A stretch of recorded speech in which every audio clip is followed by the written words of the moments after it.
Hello दोस्तों, हिंदी मेरा proper से आपका स्वागत है। दोस्तों, आज की वीडियो का जो कंटेंट है हिंदी से संबंधित है।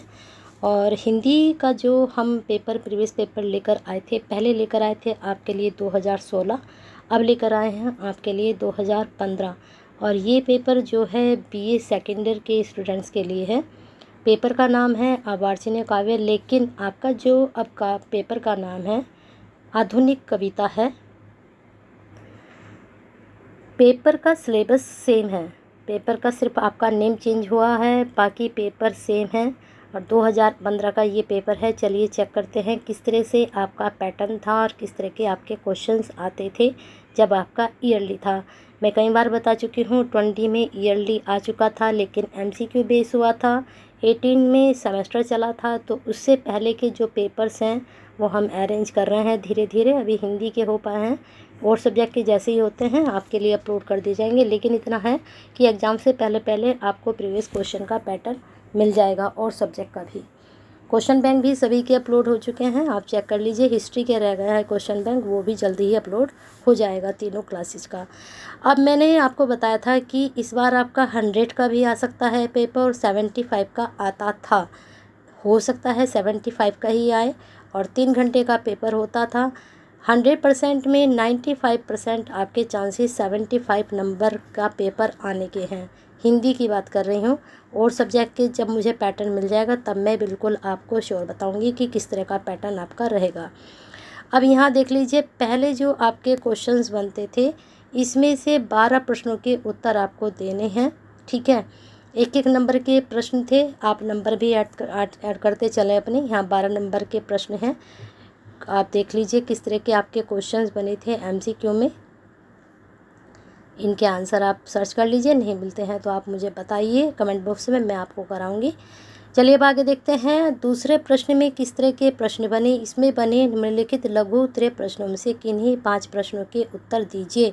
और ये 3 नंबर का एक था, तो ये आपके बन गए 15 नंबर, ठीक है। अब इसमें पहला प्रश्न क्या बना, सुभद्रा कुमारी चौहान द्वारा रचित वीरों का कैसा हो बसंत नामक कविता का सार संक्षेप में लिखिए।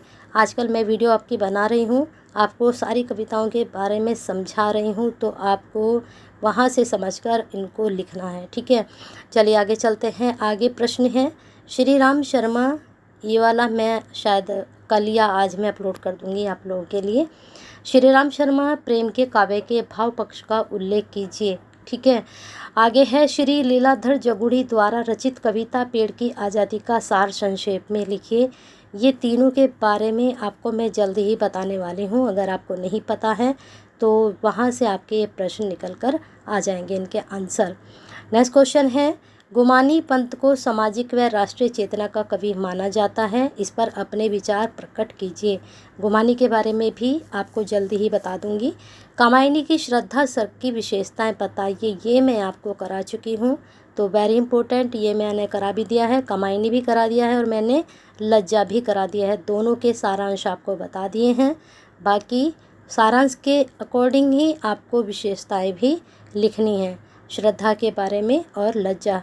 यहाँ पर कामायनी की श्रद्धा बताया गया है, लेकिन आपका श्रद्धा नहीं है, आपके सिलेबस में लज्जा है। तो आपको क्या करना है, श्रद्धा हटाकर यहाँ पर करना है लज्जा सर की विशेषताएं बताइए, ठीक है। चलिए आगे देखते हैं। छायावाद क्या है, संक्षेप में इसकी विशेषताएं बताइए। वेरी इंपॉर्टेंट, बार बार मैं बता रही हूँ, और ये मैं अलग से एक पर्टिकुलर मैंने वीडियो बनाई हुई है, छायावाद की विशेषताएं। सुमित्रा नंदन पंत की कविता परिवर्तन का सार संक्षेप में लिखिए। ये जितनी भी कविताएं हैं इनके सार मैं आज या कल में आपके लिए अपलोड कर दूंगी सारी कविताओं के, और इनमें से सार जरूर आएंगे, ठीक है। आगे है अब ये 3-3 नंबर के प्रश्न हो गए, 15 नंबर, और 12 कितने हो गए आपके, ये हो गए 27। अब देखते हैं आगे कितने नंबर बनते हैं। आंसू प्रसाद की विरह विदग्ध चेतना की प्रमुख अभिव्यक्ति है, इस कथन को स्पष्ट कीजिए। ये मैंने जो लास्ट टाइम आपको प्रश्न समझाए थे तब भी बताया था कि आंसू जो कविता है वह विरह की कविता है, तो इसमें आपको उसके बारे में बताना है कि क्यों है विरह, इसमें किस प्रकार से विरह है, ठीक है। सुमित्रा नंदन पंत अथवा निराला में से किसी एक की काव्यगत विशेषताएं बतानी है। सुमित्रा नंदन पंत, निराला जी, प्रसाद जी, तीनों को बहुत अच्छे से पढ़ लीजिए, प्रश्न 100% बनेंगे। चंद्रकुमार वर्ताल में से भी 100% बनेगा कि काव्य के भाव पक्ष अर्थात अनुभूति और अभिव्यंजना पर पक्ष पर प्रकाश डालना है उदाहरण सहित।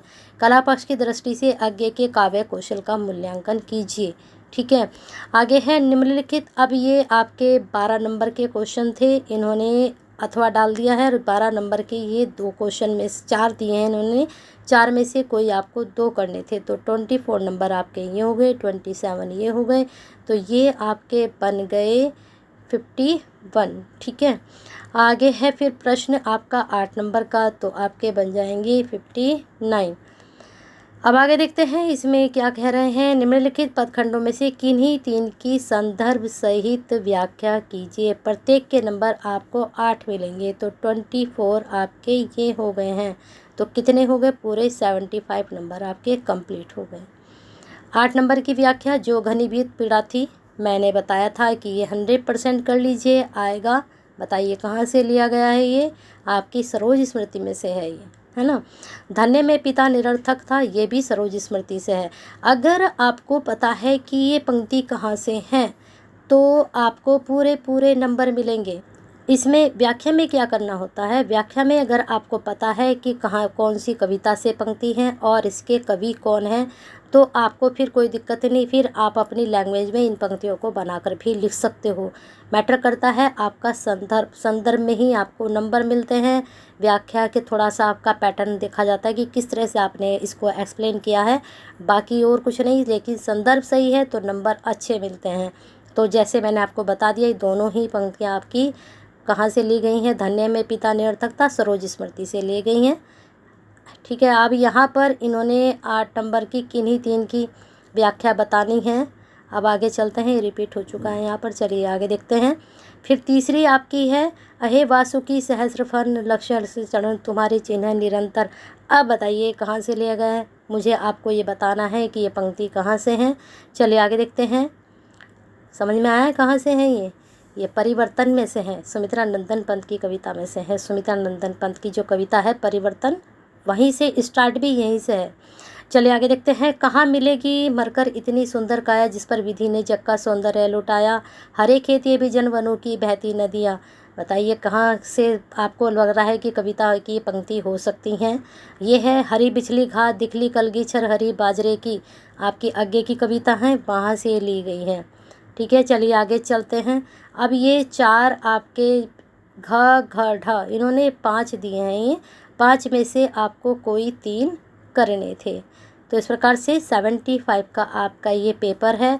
बहुत इजी पेपर है, अगर यही पैटर्न आपका आता है, इसी तरह के क्वेश्चंस आपके एग्ज़ाम में बनते हैं। मैंने बहुत तरह तैयारी कराई हुई है, हिंदी की फर्स्ट पेपर की भी और सेकंड पेपर की भी, दोनों पेपर की। अगर आप हिंदी मिरर से जुड़े हुए हैं तो हिंदी में नंबर आपके कम नहीं आने चाहिए, क्योंकि हिंदी का मैंने बहुत मटेरियल अपलोड किया हुआ है, सभी के आंसर भी हैं, क्वेश्चन बैंक भी हैं, प्रीवियस पेपर भी हैं।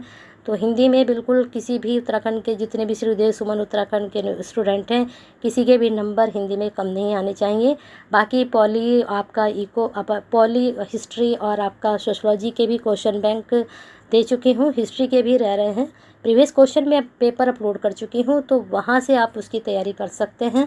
तो इसके लिए आपको क्या करना है, बेल आइकन हिट करना है, सब्सक्राइब करना है और साथ में एक लाइक तो बनता है। हिंदी मिरर से अगर आप जुड़े हैं और आपको बेनिफिशियल वीडियो लगती हैं तो लाइक तो करिए, अच्छा लगता है तो लाइक तो होता ही है। साथ में शेयर करिए सभी स्टूडेंट्स के लिए। और आपने अगर कमेंट बॉक्स में अपनी क्वेरी नहीं सेंड की है तो करते रहिए, क्योंकि आप कमेंट्स बॉक्स में अपनी क्वेरी सेंड करते हैं तो रिप्लाई भी तुरंत दिया जाता है और साथ में आपकी क्वेरी भी पूरी की जाती है। हिस्ट्री का भी रह चुका है, तो मैं जल्दी से जल्दी कोशिश करूँगी कि first year, second year, third year के लिए क्वेश्चन बैंक बनाकर लेकर आऊँ।